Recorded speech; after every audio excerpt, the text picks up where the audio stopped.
Memorandum of Procedure for Appointment of Judges. The Memorandum of Procedure is a set of guidelines agreed upon by both the government and the judiciary for the appointment of judges to the Supreme Court and High Courts. It lays down the roles and responsibilities of the judiciary and the executive in the appointment process. Appointment of the Chief Justice of India. The senior-most judge of the Supreme Court, on recommendation of the outgoing Chief Justice, is recommended for appointment as the next Chief Justice of India.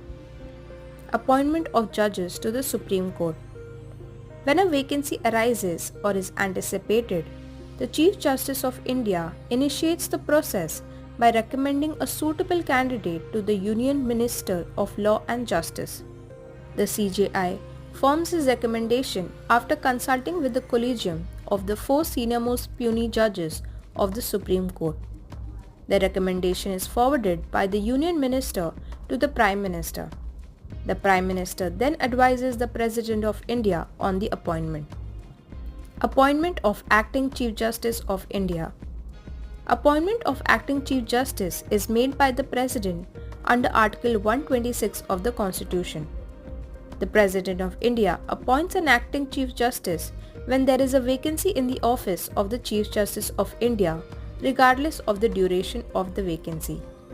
The senior-most available judge of the Supreme Court is appointed to perform the duties of the CJI during this period. Appointment of ad hoc judges.